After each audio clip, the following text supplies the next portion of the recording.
It's the Minnesota Pubcast, live from O'Gara's. Get those levels good. Welcome to the show. Oops. It's an internet-centric show today, at least to start out. There's so many things we've been talking about for the last 2-3 weeks, you and I, about what we could talk about. We brought up net neutrality last night. That will be brought up in this. You've got that damn dress. Was that last weekend that came out? Yeah. I feel like that was over the weekend or Sunday night or something.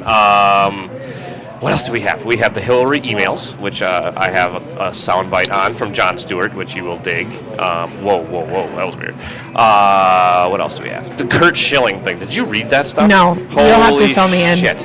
I'll make sure I'll get that up, actually, because that is some terrible, terrible stuff. For those of you who don't know, Curt Schilling just tweeted that his daughter was going to college, tweeted whatever college she was getting into, and got some of the typical tweets like. Who's Curt Schilling? Oh, sorry, former Red Sox pitcher. Gotcha. Infamous or famous for he had a bloody ankle during Game 7 or Game 6 of the World Series. Yeah. And, pitched really well, and there's a lot of people that say it was fake, and he put it on there to make it more exaggerated, blah blah blah. So he's famous in Boston, infamous in New York.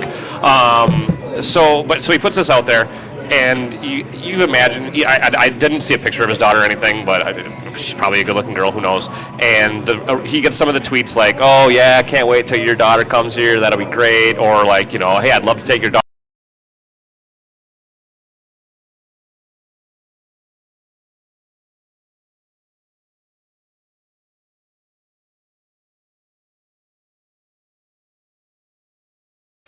But this is paraphrasing, but who cares? But it was something like, "You thought your sock was bloody. Imagine your girl's underwear after I'm done with her," or something like that. And there was rape jokes. There was completely fucked up shit. So that's disgusting. So he, because he's Curt Schilling and he's very outspoken, he does radio, does all that stuff all the time. Oh my God! Well, and this is on Twitter, yep. So I would assume that it's connected to their handle and to their picture, unless it was an anonymous account. He writes a very long piece where he describes how he went after every one of them. He said within 5 minutes he had all their names, where they worked, where they went to school. I mean, which is easy. I mean, you could do that with me right now. If you went and looked at my Twitter and everything, you know exactly what I'm up to, and where I work and whatever. So he goes out and I know one guy was working for the Yankees. He got fired. Another guy was doing something at a college, was kicked out of his fraternity or suspended or something. So what's great about the Twitter age is that there is some kind of accountability, apparently. It's not, you know what I mean? You can still, for the most part, get these guys, as opposed to just comment boards and stuff like that, where it's so anonymous and you can enter a bullshit email address and whatever. At least you have to have something kind of behind this. But so apparently, like I said, he made sure some of these guys faced some consequences. There was a couple he couldn't figure out who they were, so he put it out on the internet. Here's a couple more guys. Here's their picture. Here's their Twitter handle. If you can, find them, let me know. But it was it was disgusting, but yet still so awesome though that he could come back and just be like, fuck these guys. You're a bunch of awful human beings. And it's great too that people, like the Yankees or any organization that employs these guys is going, no, we don't put up with this shit on the internet. And you're not anonymous, and even if you are, that makes it worse. Absolutely. Who says these things about a woman? That's disgusting. You have to be so careful nowadays. And this is me. I'm going to preface from last night. If you listened last night, I'm going to say this for my mother because she listens. I was talking about indulging, and then we joked about doing heroin and doing crack. Mom, I was not doing either of those things. I was talking about cigarettes. We'll get to the drugs later, though, Mom, in a different way. I was indulging in more than alcohol, and by that I mean I was smoking a cigarette, which I never do, and you feel 10 times more hungover than... Especially when you don't smoke often, and then you do that too. That makes it that much worse. Right. But yeah, even as a regular smoker, it was awful. Oh, yeah, tots. Thank you. Perfect. I didn't get any ranch. That's okay. Son of a bitch. Well, half order, you get no ranch, I guess. I don't think it's a half order. looks a little smaller. Okay. Anyway, so the Tots are from O'Gara's, where we are again live tonight. Let you know to come down for live band karaoke tomorrow night. Suhan is still out of town, so I believe it's not till next week where he'll be back doing all the stuff he does down here on Friday nights. But check all that stuff out. Check out Farewell Milwaukee from the show last night at the Alive and Social Studios. That was fantastic. Go to aliveandsocial.com and you can find all of that as well. Can I have the ranch too, please? I love her. She just goes, nope. Nope. I was like, oh, please, ranch. I do that all the time, actually, at work. And no. 80% of the time, you get the giggle, but the 20% of the time, you get that look like, why the fuck can't I have ranch? Like, like, seriously, you really think I'm telling you can't have it? Like, I love that. So let's go on a lighter note. We're going away from we gotta go threatening with the rape Twitter jokes comments. And, Well, not even jokes, disgusting threats that aren't funny at all. That is not funny. No, and he talks about it in his piece too, where it's like, these guys got their buddies snickering next to him, how, that's so funny, and that. No, it's him.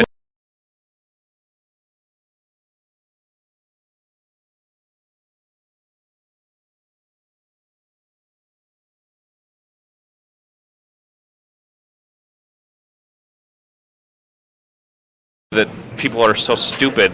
Did you hear that ketchup bottle? That sounded good. That they're so stupid that they would, having all that information out there, say these things. And, like if you're smart and you want to be an asshole, make up a fake Twitter handle with bullshit info behind it and do this stuff. But you're really, like, you work for the Yankees, or and one guy was like the VP of his fraternity at some college, or maybe even it was the college that she's going to. I don't think so. But, either way, it's just like, what do you guys, and I know college kids are stupid. And that's the other thing. Curt Schilling makes the point.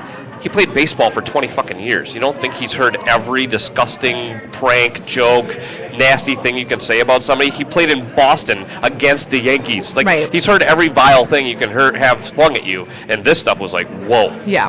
So that's saying a lot. That's disgusting. You just, you got to be careful, and don't. There's been plenty of times where I've tweeted something, and I'm like, oh, maybe that's not. Thank you. Awesome. Yeah. This is great. Thank you You're so the much. best. There's been plenty of times where I tweet something really not that bad at all, but I kind of read it. I'm like, oh, it could be, the connotation could be taken in a different way, and so I delete it. Mm-hmm. And that's just something you have to be careful of. Like the girl, did you hear about the girl that was traveling to South Africa? She worked for a PR agency. No. I can't remember her name, but she tweeted right before she got on the plane. She said, on my way to South Africa, hope I don't get AIDS. Just kidding, I'm white. Oh. And she turned off her phone. That's wrong on so many levels. She turned off her phone and got on the plane, and when she got off the plane, the tweet had gone viral.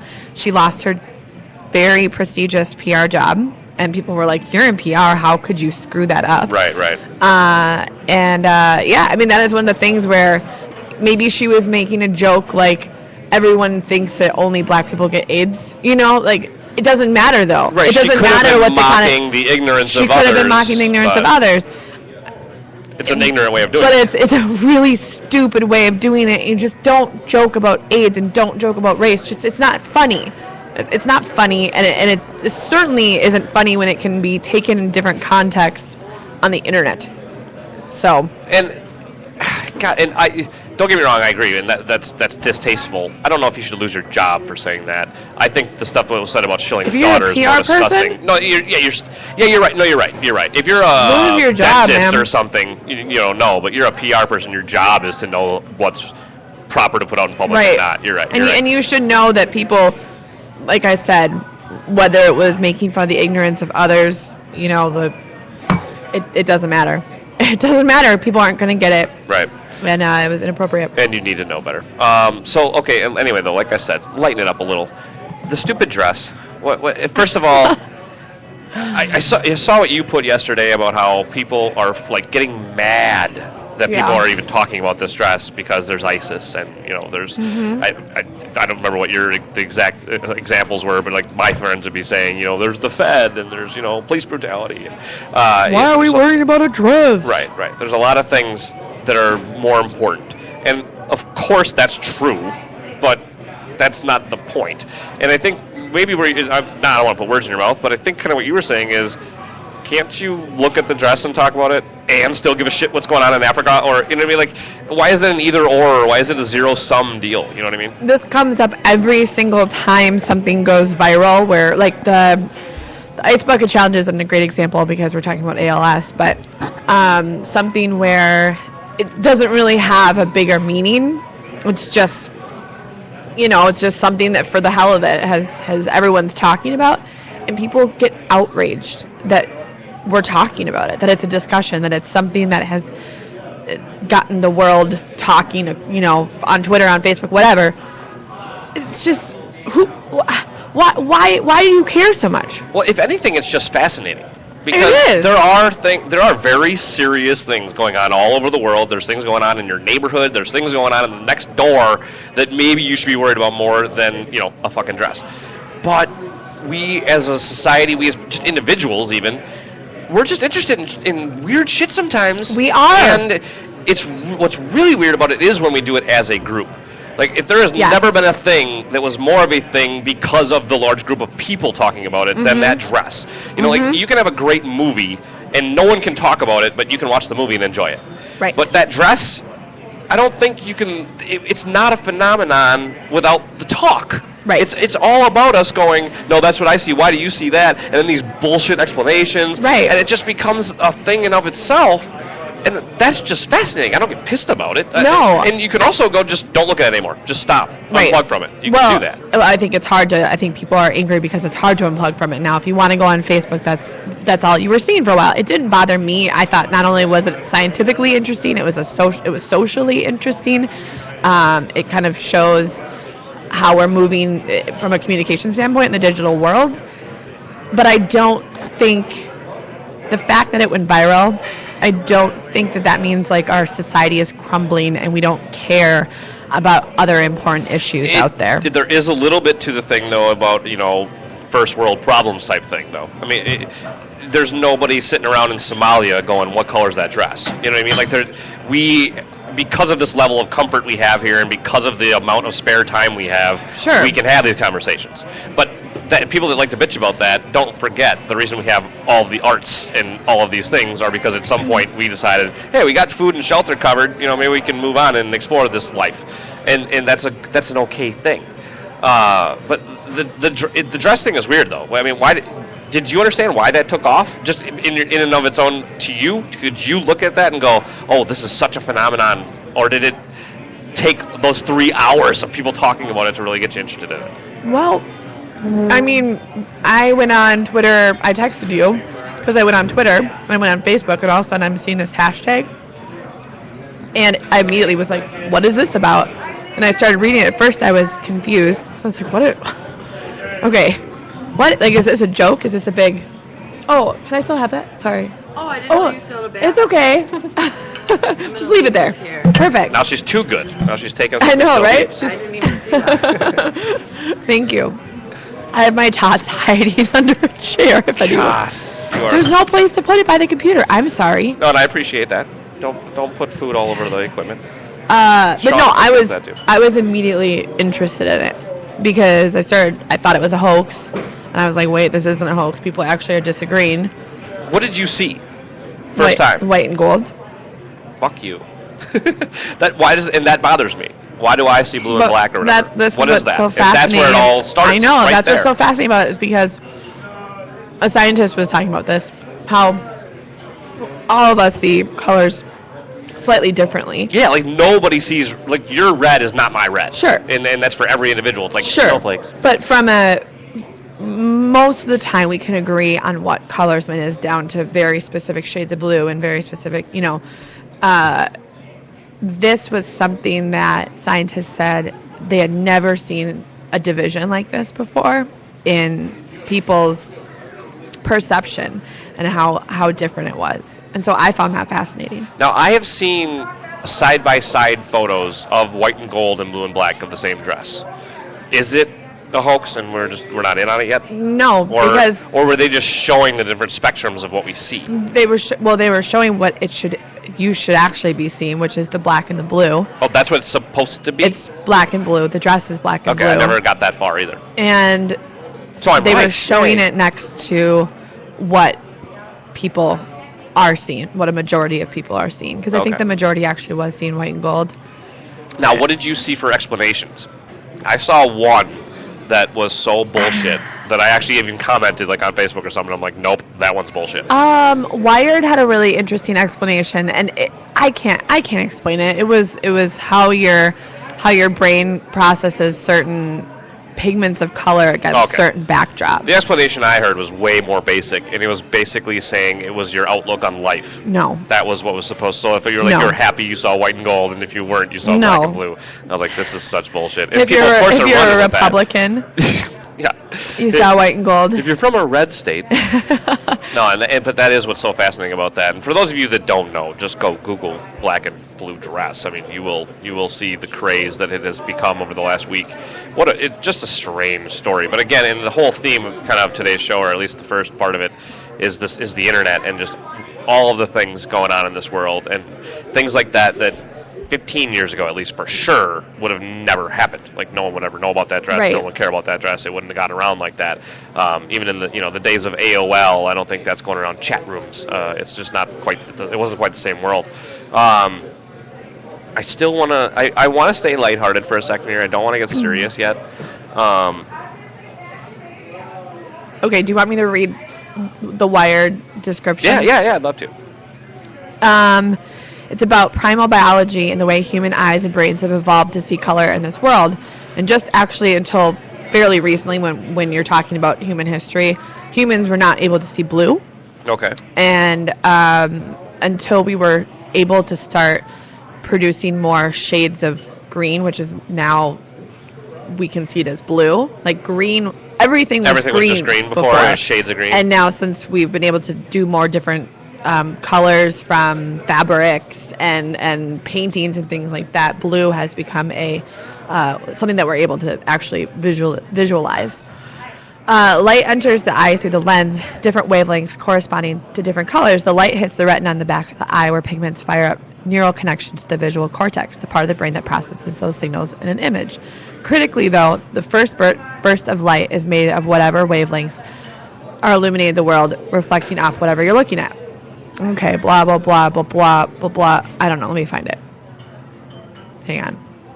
This isn't trying to say something about the lighting is making the difference, is it? No. That was another one of the explanations they were trying to say at first. Our visual system is supposed to throw away information about the illuminant and extract information about the actual reflectance, says Jay Neitz, a neuroscientist at the University of Washington. But I've studied individual differences in color vision for 30 years, and this is one of the biggest individual differences I've ever seen. Usually the system in our brain works just fine. This image, though, hits some kind of perceptual boundary. That might be because of how people are wired. Human beings evolved to see it in daylight, but daylight changes color. The chromatic axis from the pinkish red of dawn up through the blue-white of noontime and then back down to reddish twilight. What's happening here is your visual system is looking at this thing and you're trying to discount the chromatic bias of daylight access. Gets fucking confusing, essentially. But That is read it. very Anyway, it says, it's from Wired Magazine, and it's called The Science of Why No One Agrees on the Color of This Dress. I'm not going to keep reading it because it's just going to get complicated. Well, I'm more confused than I was before. So, but if you guys want to go check out that piece, Yeah. go to Wired. Read it. So, You got to dissect it, obviously, but whatever. Absolutely fascinating. I never thought I would have gotten sucked into something like that either. Like that's one of those things where I would like to think I'm above it, and nope, I was right in there. I was right on that one. Like, what the hell is this? I was fascinated. Well, when you're standing next to someone and you're seeing two different things, that's a pretty fascinating occurrence. Yeah, you're right. That is it. And it's, you know what? Do you remember? I don't think these things just came out when I was a kid, but they were really big when I was in like 5th, 6th grade. But do you remember those paintings or pictures where they'd pop out at you if you stared at it long enough? Yeah. And that was fascinating because some people wouldn't be able to. Mm-hmm. It would take longer for others and stuff. So that was that same type of thing. We were all fascinated because of the difference. It wasn't what was actually happening. If everybody saw it pop out, it wouldn't be fascinating. Right. But because some people didn't, that messed with you. Right. And it went, what is there something wrong with that person, or something wrong with me, or Dude, or what's am I wrong with cool you? because I can Dude, see what's it? wrong with And you? I do remember people thought they were cool if they could see it, or if they saw it right away. Like, oh no, it popped out right away. Right when I looked at it, man, that made you cool somehow. And I think that was something with the dress too, was that people wanted to. There had to be a right answer, and then they wanted to be right. Like that mattered. Like and it's just a fucking picture of a dress. Who cares? But it mattered, and it did. Like I said, it mattered to me too. Admittedly, unfortunately. Moral of the story, you guys, we can care about ISIS, and we can care about a fucking dress. So everyone needs to relax. Since you just said that, that actually is another part of internet-related stuff I wanted to ask, though. I've just seen this, I swear, in the last 3 months. But it's a thing, mostly a girl thing, on Twitter. Okay. But it's blah, blah, blah, blah, blah, you guys. Or it's, hey, you guys, blah, blah, blah, blah, blah. Now, if I'm on Twitter and I write something, I know that my followers can see it. There's no, like, hey, guys, like, look. And it's hey, guys, specifically, too. It's not like, hey, everyone, or hey, peeps, or hey. Can you explain this to me at all? Is there an origin of this? Is it like a TV show thing that I didn't see, or I don't understand it? Do you even know what I'm talking about? No, I know. Okay, you don't even notice this at all. No, I will find it on Twitter and I will see if I no, I don't know. Maybe they're being facetious. Like that's what I mean, though. But I think it had to come from something. Like I think they're making fun of something, or it's like Did you know that the friend zone came from Friends? Yes. See, I didn't know that even. And I'm an expert on the friend zone, and I didn't even know where the origin of it was. So that was just anybody, if you tweet us or anything, if you had an origin on you guys coming after every tweet by a 20-something-year-old girl. Hey, guys. It's just hey, guys. It's just hey, guys. Hey, guys. We just logged on to Bogart's shows. Come tweet at us. No. Hey, guys. OBS is acting up. We're going to reschedule for tomorrow. I don't know. Or even just like some, comma, guys. Like it's like they're pandering to their followers or something, but I don't understand why. I think they're just trying to get a. They're just trying to get attention. Maybe I should start doing it. Hey guys, every tweet from now on. Join us to bring Norman to Europe. Like I don't know, these all seem normal to me. Hey guys. And those are not necessarily the ones I'm talking about. Okay, either. find one for me. I should. Here, I'll pull up Twitter quick. Hey guys, heart with a smiley face. Hey guys, what's up? How you doing? Y'all look beautiful this morning. Let's find one of these. I don't know. I think you're overthinking. I think this is something. I do overthink a lot. This is one of those. Are they doing it on purpose? Yeah. I actually, and now the next time I see it, I'm gonna tweet at whatever gal says it, and I'm gonna say, "Do you put thought into that, or is that just what comes out?" Like, because I bet you're right. I think this is people just tweeting how they speak. Just nomenclature. Right? I think it's just people tweeting how they speak. It's just an attention grabber. It's saying. Instead of saying, hey guys, I'm doing this and this and this, or instead of saying, I'm doing this and this and this, it's just more to grab someone's attention. Sucks you in first or something? Well, yeah, I mean, I don't like I said, I'm going to try. Suck me in. I'm going to start. That's another part I didn't understand is it's not pulling me in. But I guess it did stick out. It did stick out in my head somehow. I love how you not recognize that. I don't know what that is. We just talked. Hey, wait. I'm still eating all the tots. I was going to say, do I get any of these? I will wait till we take a break, though. Stuff a couple in my mouth. But I do want to talk about... Well, we'll do one more, and then we're going to go to the net neutrality. But we got to do... we got to talk about the Hillary Clinton emails real quick. Hill dog! Let's get... Hill dog. Hill dog. Hill dog. Okay, now, I didn't know what... Dog. I had seen... I checked Drudge just because I... Hill dog's leaking. Wow.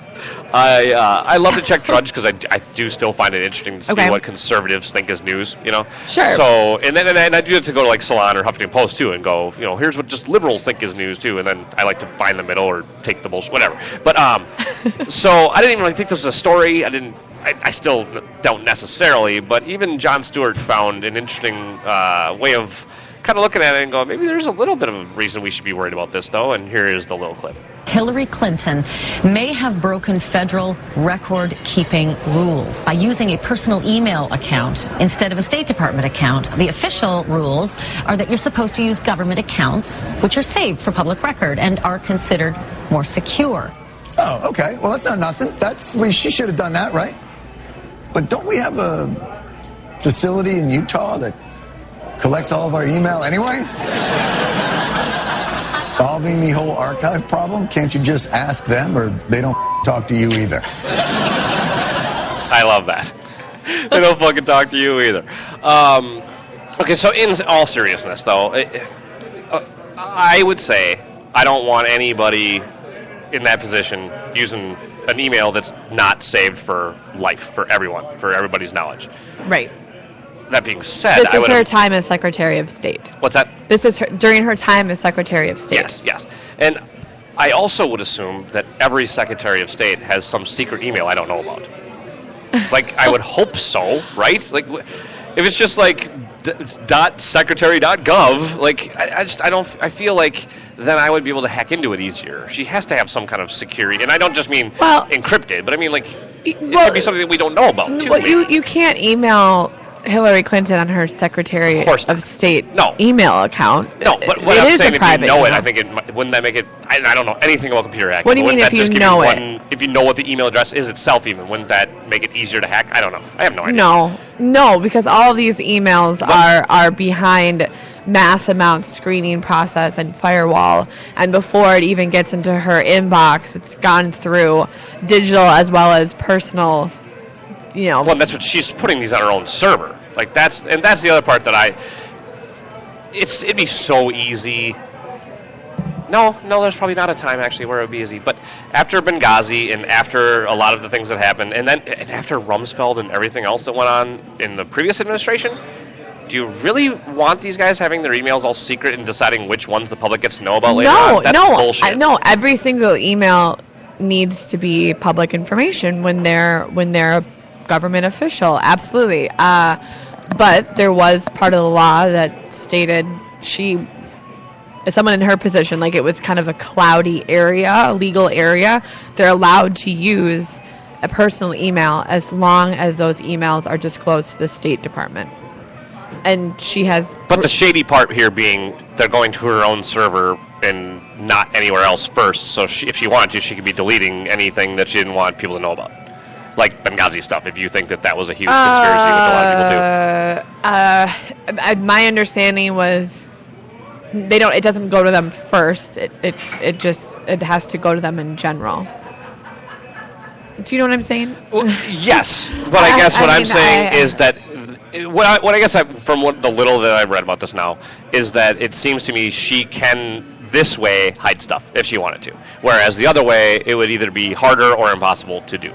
Sure. I mean, that's the whole point, is the transparency is supposedly it is easier to quote unquote hide things. I don't know. You can get the FBI involved in that, and they can dig through someone's deleted emails, and she has said that she's going to release all of her public emails, and she has forwarded on her. Doesn't it beg the question then, though? But why did you do this then? Why didn't you just do it the normal way? I don't know. Really? That's where I just don't. I don't really care. It sounds like she's trying to be transparent, and I just don't think there was any. I don't think there was any. This is where your bias bugs me, because I don't mind going after either party. They're all bad to me. But I mean, if you're gonna release the emails, that's what she's doing. She's releasing all of her emails. But she's putting them on her own server first so that she can get rid of shit if she wants. No, that's the whole point. You're okay. Even that's what Jon Stewart just said. She's releasing all of the. That's not what he said. He said that there is a organization within the United States that can go through that email for them. No, but he was also saying that that's a legit reason that it should be on a government internet or email. Yeah, it's exactly what he was saying, but he's also saying it's pretty easy to get all the information we need from her. You can't just go into her Gmail and click delete, and all of a sudden everything's covered up about Benghazi. Here's my problem with what you're saying right now, is because if it was a Bush, it's a conspiracy. No, I'm not it's an awful that. Thing. They're hiding shit. If it's Rumsfeld, you'd be saying very different things. You would not be going, "Oh no, he's going to turn it over." Of course he will. I don't think that's true. Honestly, intellectually, are you being honest? You don't think if Donald Rumsfeld, you found out he was hiding all his emails, if someone, you would say, "Well, I'm sure he'll get them up. That'll be good." If they said I'm going to release them all and they release them all, I'd be like, whatever. They have too many ways now of digging through these people's private as well as public email accounts, and I don't think that much can be hidden. If things can't be hidden anymore. And Then so I'm why not is she worried doing it? about Again, because then I don't what's the think point? she's hiding anything. I think she's actually she's doing something that she was allowed to do. First of all, she's allowed to have a private email. And the only caveat of having a private email as a government official or her position, Secretary of State, is that you just have to disclose that to the State Department, which she's been doing. Which Why does she's she have done. her own server? Why does she have her own email? I don't fucking know Her why own she's server that it goes I don't to know what- first. I don't You know. how like the server part. I don't know what you're talking about. If you have your own server, you keep that information it. away from like the rest of the public. I don't know why So she it's has not it. accessible by by everyone like you're saying. And I don't either. Maybe there's absolutely no negative motive here. I just think that we all have the right to go, this is a little fishy. Sure, Absolutely, it's a sure. little fishy. Then dig through her fucking shit and find something.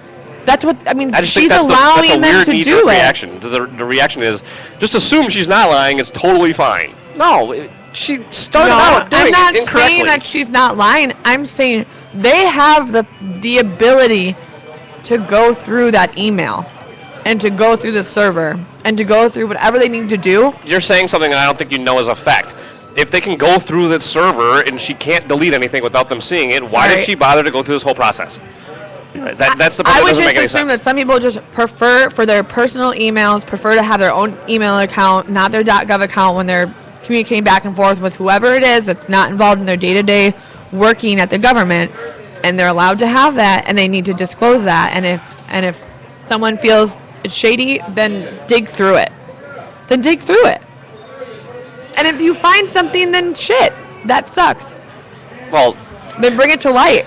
And the she should people get. that are all over Hillary Clinton right now would be saying, we would love to do that, but I'm sure she's deleted all the Benghazi shit, so what good would it do? Okay, Like, but you're that's the acting thing. like deleting an email makes it like a permanent. No, I'm thinking the thing that's Secretary of gone State knows away. how to delete an email. Yes, I think she would know how to make sure But it you're goes away acting like forever. a deletion is a permanent thing. There are Yes. Somebody ways in her position to. of power would know how to do it. Yes, yes, that's why she has a server. That's what I'm assuming. Yes. I That's- just think that there are ways. I mean, to and I get know what this you're saying. information Where if you yes, need it. like criminals delete their text messages about, "Hey, I killed her and I shouldn't have," and well, how do I get out of this? And you think it's gone. No, of course not. But she's way more sophisticated than that. She's not just some schmuck on the street. She's the Secretary of State. No, She's I'm not been saying in she's this stupid. position of power for 20 years. I mean, if of all people, she knows how to get around things. That's what I I'm think saying. it's worth being investigated. Am I automatically going to just say, well, because you decide to have a personal email account that you prefer to have, that you're automatically guilty of something, that you're automatically covering up something? No, I don't think that. But I think if it's worth investigating, that's exactly what they're allowed to do. I think you'd be surprised at how many people probably keep their personal emails when they're in a government position. No, and apparently Rumsfeld or others before her did. That's my point. That doesn't make it right. What she is doing, I think, is wrong. But and it's I think not that we illegal. all- But what do you mean it's not? It's not. She's not crossing any legal boundaries. Did you not listen to the beginning of that thing I just read? It's not. This could be criminal. That's what they're saying.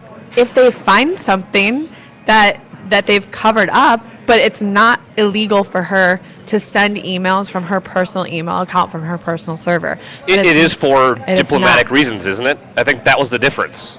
I don't know. If it's work related, she's supposed to have it on the government email. I think that's the whole point.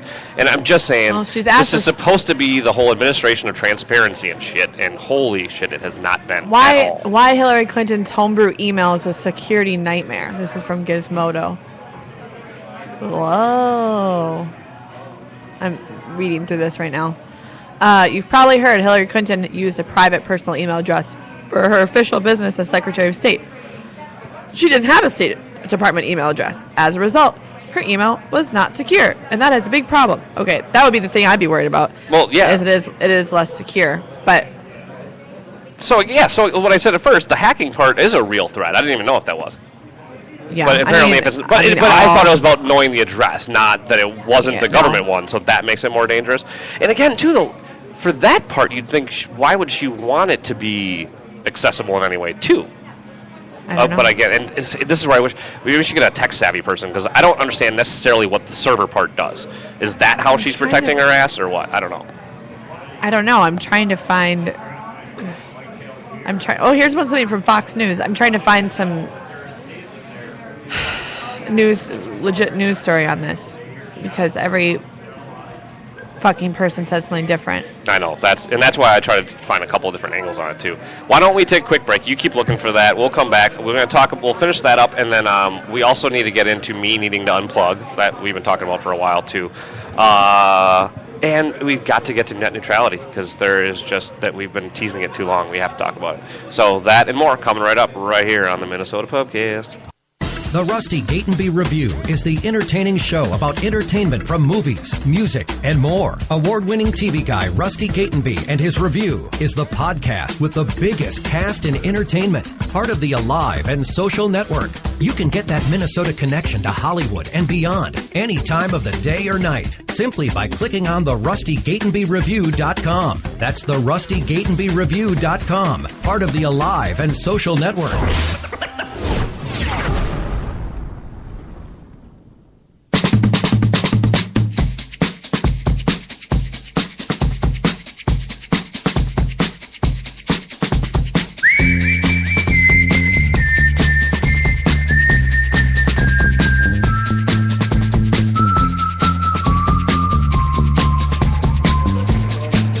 Minnesota Pubcast, live from O'Gara's Bar and Grill in St. Paul.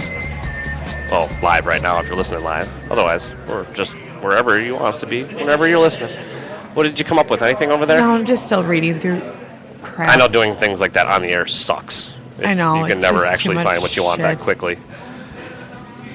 Which will also be nice, that little chat we had last night about having a producer would be nice to do that stuff. They can do that for us while we're still chatting. Hey, Google this for me, man. Hey, That's what I would just yell at them like that. Remember, we talked about this. We're thinking about being Speed and Molly to begin this show, and that's because my nickname at KSTP was High Speed Chase, or just Speed, and that was because of all I would do for 2 hours a day with Tommy Mischke is Google shit. Constantly. And that's, if you've ever listened to Corolla, he's always telling Gary to find this, find that, look that up. And oh my God, do I relate to him every single time. Especially when he can't find it. Oh my God, I totally relate. And the same thing would always happen to me too. Then Mischke would look it up and find it in 2 seconds, and that would drive me insane. All right, well, do we want to touch on that anymore, or are we kind of... I don't know. If you can't find another story, I don't know I'm what else just to do reading with through it. It's just a lot of back and forth. Problem is that the legality of it is incredibly cloudy. There's something that's outright wrong with it from a legal standpoint, and there's also something that's still a bit shady about it. And so it's, like I said, it's worth being investigated into.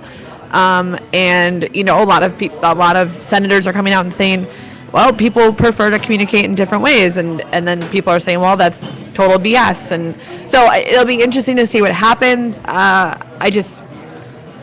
Because it's such a cloudy issue from a legal standpoint, and no one really seems to have a firm grip on it, it's just too complicated for me to even form a strong opinion about it right now. I'm not going to freak out about it and discount her. It'll be interesting to see what happens. That's all I have to say. All right. Let's go light again. Let's go back to the fact that you apparently, from the little chats we've had about this off air, don't seem to have as much of a problem with it, or you just don't care if you do. But I cannot put my fucking phone down, and I can't get away from it, and I can't stop worrying about. I have a serious case of FOMO, and I know better because I know I never do miss out on anything, but I can't get this stupid little device out of my hand on a daily basis. And I'm finally going to get out of this fucking town in a month and take a little trip and go south and go where it's warm and be on the beach and all that. And I would love to just turn my phone off, but I can't see myself doing it. I will at least stay off of social media, I would think. But I guess what I wanted to ask you is, are you feeling any of these same things, or do you think you just cope with it better, or is it just an age thing? I don't know. What do you think? Well, I guess I'm trying to... What bothers you about being so connected? I mean, is it certain individuals that you don't like seeing updates from? No. Is it your just attachment to it? It's the attachment. It's the fact that if I'm watching live television, which is very rare, but let's say I am, and it goes to commercial, I can't just let that phone sit there. got a trivia crack, Google, just Drudge, information, some kind, Twitter, and I think it's just I'm constantly stimulated. Yeah. Constantly. Well, we are. And Yeah. it's not even just that though, because like I said, I'm watching I already have stimuli, and now I'm on my phone as well. And it's worse, I've been watching things that I've been wanting to see, like even the new season of House of Cards. I was watching Whiplash the other night, and I'm checking my phone a little bit still. And I'm not I'm better at it then because I am pretty into whatever I'm watching. But I'm still every once in a while all of a sudden I kind of find it in my hand. Facebook. I'll put it back. I don't. And I feel like the more I read that this is a thing. There's a lot of people that are going through this that feel like it's taking over their lives, and that's hyperbole. I don't think it's taking over my life, but I lived in an age where I never had a cell phone. And I was a teenager at that time. I've been social and not had a cell phone, and ever since I've been especially with the smartphone and this iPhone especially, I'm so hooked, and I don't know. I don't know if it was you or a buddy of mine, but they said just take Sundays off. Just put your phone away at least on Sundays, and I haven't been able to even do that. It's small steps to get yourself a little disconnected. Yeah, well, do you even think it's a bad thing? Does it matter? Yeah.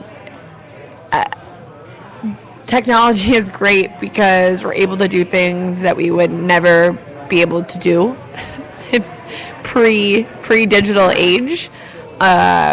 We, I think, are smarter because of it. We're also a little dumber because of it. Right. But I learn so much more. I'm so much more informed. I think because of how I use my phone and the information I find on my phone. But there's some part of me that still thinks we need to slow down our brains and slow down just our bodies. And something about the technological age and our phones and being connected is we're just constantly moving, and we have no ability to kind of bring it down to a meditative state. Well, where I was going to take that right there is, we're never in the moment. No, we're not. And that's what meditation is, and that's what, Buddhism in general is about, living in the moment. And I love that stuff. I'm all about that, and I do think that you are happiest when you are just present, when you're just fucking here and right and just here. Sure. But God, even just having that thing in my pocket, I'm not. Do you know what I mean? You're still thinking about that. Do I have a text, or do I, did I get a tweet? Do I have a new follower? Stupid shit that does not matter either. And that's why I said the FOMO earlier. We live in a society too that I think is very, look what I'm doing, you're not. For sure. But I've never been on Facebook. I'll take that back. But 99.9% of the times that I go on Facebook or Twitter, I don't see something that I go, shit, I should be there, and then take off out the door, or I'm missing this party or a friend's get together. That doesn't. I'm never really getting what I would want to get from it that I think I'm missing. Does that make sense? Yeah. So it's a void that it's not filling that I'm wanting it to fill.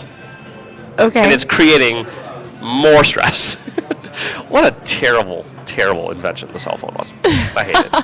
I don't think. Actually, I don't the smartphone, think it's not the cell phone. I don't think it's terrible. I think you just really have to monitor your habits, and I don't think you need to take a whole Sunday off. It's hard to pull yourself away from these things. So, what are little steps that you can do? I feel like I'm in your therapy session. No, I like getting on the couch. Let's go. But what are the little steps that you can take to just make yourself feel less connected? I keep my phone.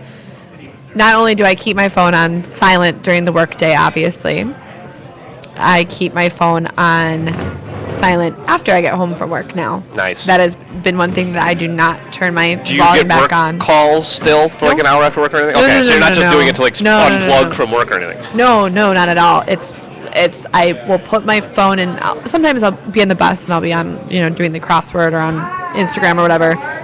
Keep my phone on silent. Put it in my bag. I'll leave my bag by the front door. I'll do all of I'll turn on Seinfeld, start cooking dinner, hang out with the dogs, and I'll just forget about my phone. And an hour or two will go by, and I'll be like, well. And then when that hour or two goes by and I realize I haven't checked my phone, I'm like, that's fucking cool. Yeah, I haven't that fucking sounds checked awesome. my phone. And you it's didn't worry great. about it. That's the and nice I didn't part, worry yeah. about it. So my thing is to, unless if I'm expecting a call, like someone's coming over or something, my phone is turned off, and when I'm watching TV, or cooking, it's in a different room. Mm-hmm. See, if we didn't have this job, I would delete Facebook and Twitter. I would just at least for a month or something. Like I just want to seriously just, because I got a buddy that has he's been off of Facebook now for, I don't know, maybe 6 months or something. Yeah. And he said he doesn't miss it at all. He doesn't miss it one bit. And he doesn't feel like he's missing out on anything either. Yeah, I have friends that are like that. And I don't know, maybe I don't know if it's because I do this or it's why I do this. If that was two different things. But what I mean is, the reason I think that I'm a podcaster is I have an insatiable appetite for information. Yeah. So I want to, and then I want to talk about it. I don't know if I can unplug and still be happy, because I would be not feeding my brain or at least thinking I'm feeding my brain. Maybe I'm not even feeding my brain. Maybe I'm putting all this bullshit in my head that I don't need. I don't know. Well, I'm not trying to be rude, but do you have other hobbies? Fuck. Yes, I have all kinds of other shit I'm into. But I will honestly check Facebook, Twitter, and a news site on the fucking T-Box. Okay. What? While I'm golfing, I'm still doing all this. While I'm doing my hobbies, I'm still doing all this. Okay, but When I'm playing hockey at the rink, at night after a podcast, put it in I'm your still running. fucking bag. But I'm still checking it. No, you're not. Put it If in your bag. If I go into the warming house, I'm checking my phone. If I got a No, call. you're not. I swear to God, and I hate it. It's sad. And the worst part is I don't have a call or a missed message or anything. That's the worst part. Okay, so you need to... No, and I want to bring this up though too, because I like how you said that your work bans, or they don't ban your phone, but you can't have your ringer on and. No, I wouldn't say that. I would just say out of courtesy for other coworkers, Just we 'cause you're keep in our the ringers workplace and off. stuff. Yeah, okay. Yeah, but I mean, my headphones are plugged into usually my headphones to work because I'm listening to podcasts or listening to music. So my headphones are plugged in my phone all day anyway. But what I do is I turn it on silent. So I can't, when I get a text, even if I'm listening to a podcast, I don't know. And then I put my phone out of where I can't see the Out of screen. sight, yeah. And so then only once the podcast is over, that's when I can check it. See, And even then, sometimes I just let it go to the next podcast. I like that.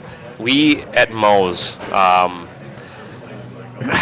was a manager over 2 years ago now, and I'll never forget the meeting we had where the owner Mo asked me and the other two managers, these cell phones. Sorry, I cannot talk. These I cell have phones. You have to say everything Is he he says in his Indian? voice. No, he's Iranian, Persian. He's Iranian? Okay. Yeah. But so he was just like, so is these just how it is? Is the phone just everyone has phone?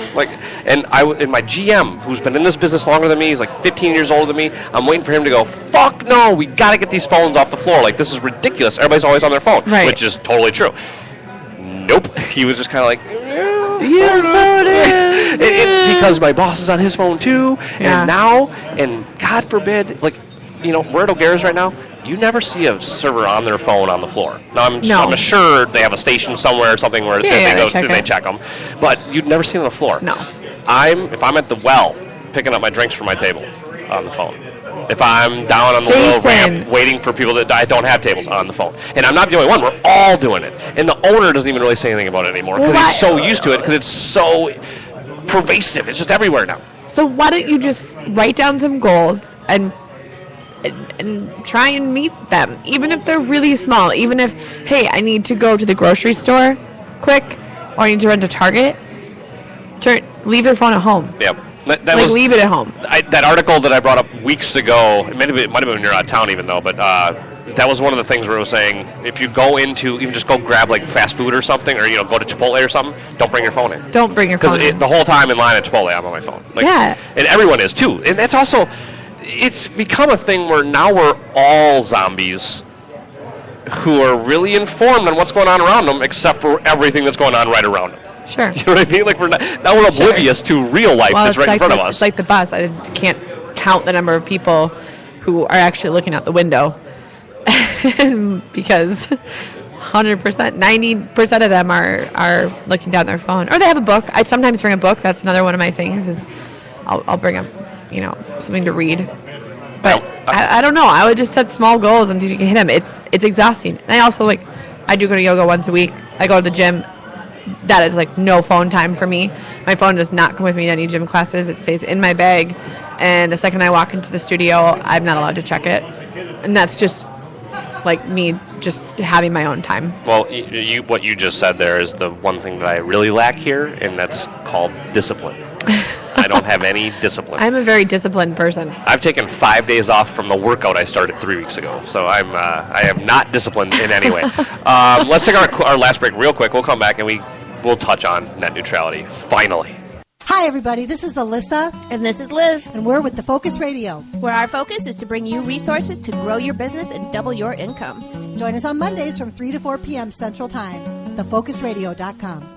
Hi, I'm Terry Daniel, and I've been a voice actor in Minneapolis for over 2 decades now. How often are you getting compliments on your voice? Now is the time to do something about it. If you're interested in getting into voiceovers, please contact me via my website at universalvoicetalent.com.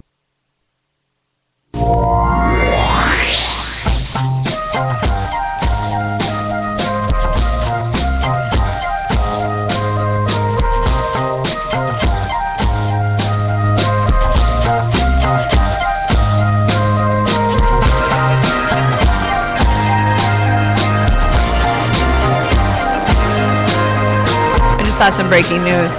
I think we need to share it. What's going on? The last Ebola patient in Liberia was just released from the hospital. So are you trying to tell me Ebola's over? Ebola is over in Liberia. They cannot officially say it's over for another 42 days, but as of right now, there are no people with Ebola in Liberia, and that's pretty fucking cool. Wow. But 4,000 people have died so far in Liberia alone. Were you ever afraid of Ebola? No. Okay. No, not really. Neither No. was I. But I mean, if I were in Africa, I would have been fucking scared out of my mind. Well, the select countries within Africa, Jason. Just No, that's so ignorant. I'm not saying, I'm admitting that, absolutely. But I'm just telling you, I'm on that continent, and I'm going, oh, shit. Africa has 5 United States can fit in or something like that. It's Have you huge. heard, I don't know if this is some conspiracy theory bullshit too, but have you heard that Africa on all the globes that we've ever been shown in all of our history books and just maps and whatever is actually way bigger than it's shown in the. Yes. And I always knew the United States was made bigger, but even And Canada, and all of North America is completely exaggerated and everything. It's we can go to space now. You can't hide that anymore. There's no. You can't trick us. That's obvious. I don't know. How long did they think they were going to pull that one over on us? I guess. I don't know. It worked for a long time, I guess. People don't really question what they learn in 3rd grade. You learn one thing and you see a globe a certain way, and before you know it, that's forever. That's it. Yeah, that's scary. So Africa is quite large.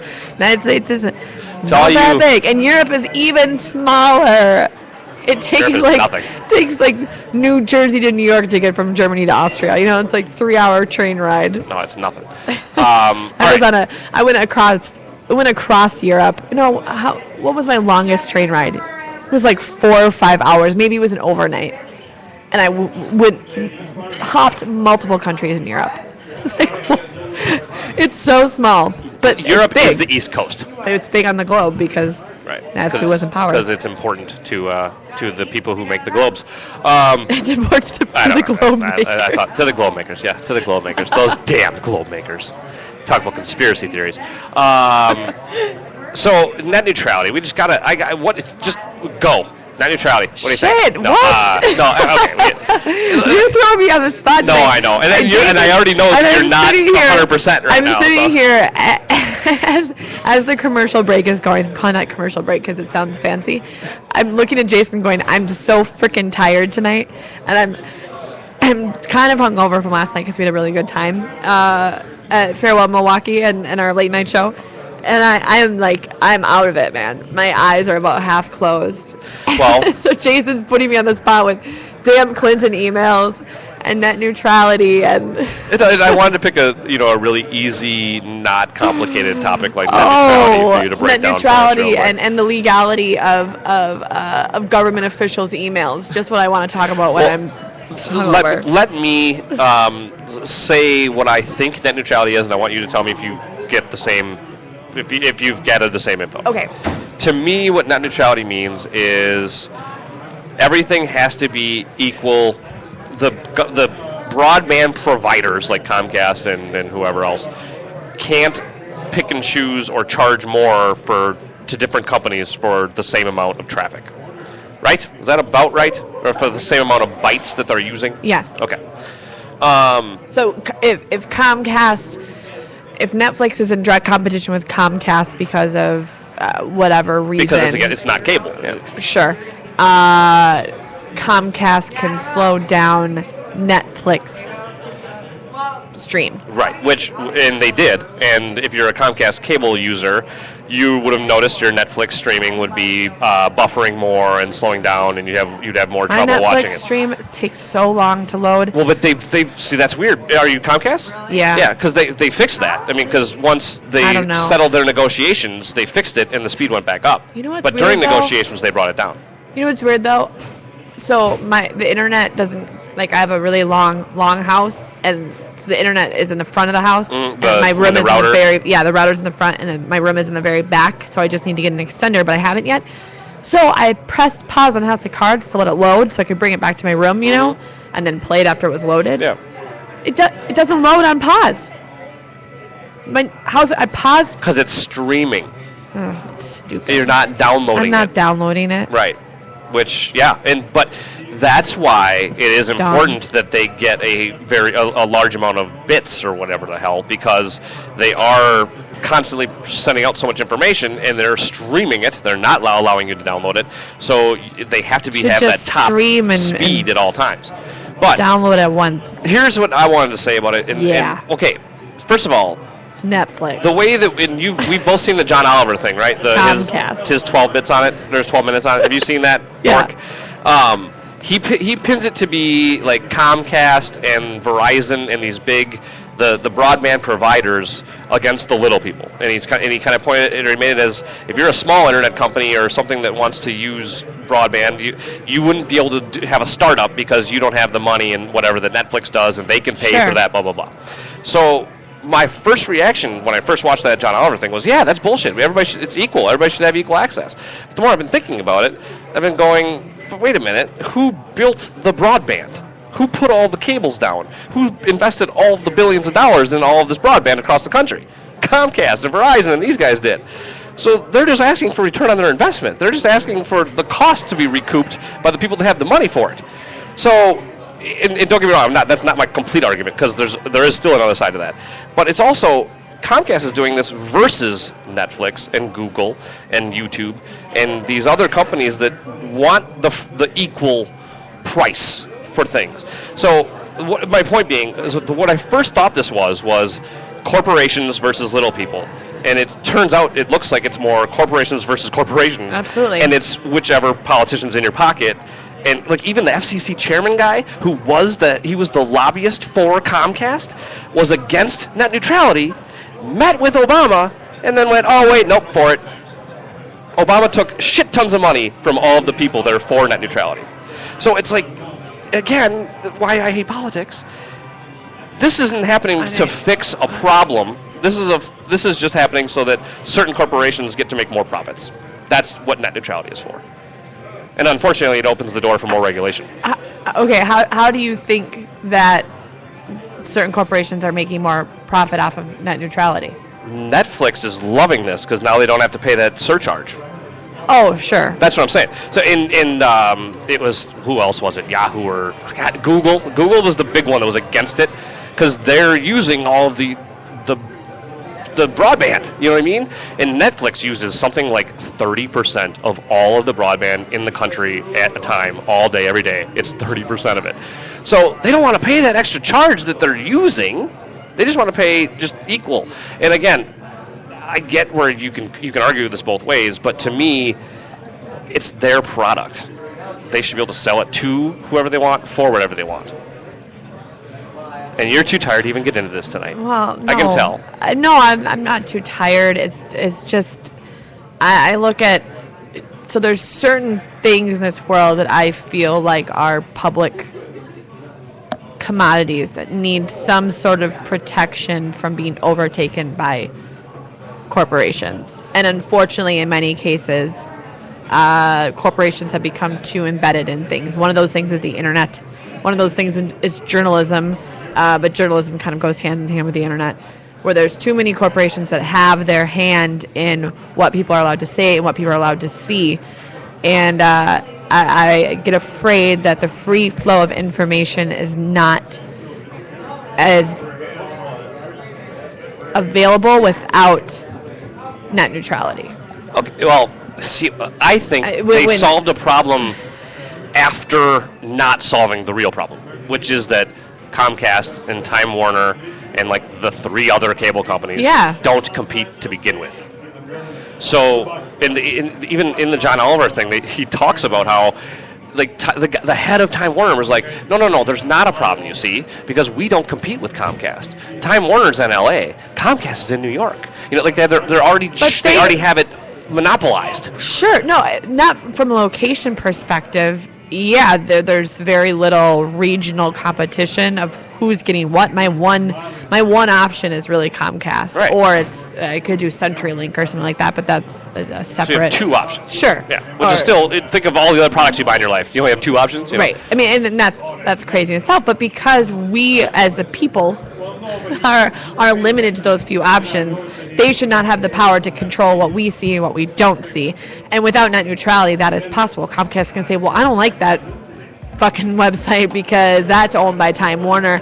Too bad you can't see it. And that's kind of the last thing that we need to avoid. I get the first thing we need to avoid, excuse me. That's why you take it to net neutrality, like obviously a lot of other people have too. And I take it to, well, why don't we have more people competing for that broadband space and building more and building their own? I think we're fucked with that one. Of course we are. I mean, our corporations have gotten too big, and like Comcast is buying out journalism, companies, and it's we're in a bit of a mess. And then you start having the government pay for other businesses to come up, and it gets too messy. So, Good times. Get out of here. All right, guys, thanks for listening. We are back. You are back next week, right?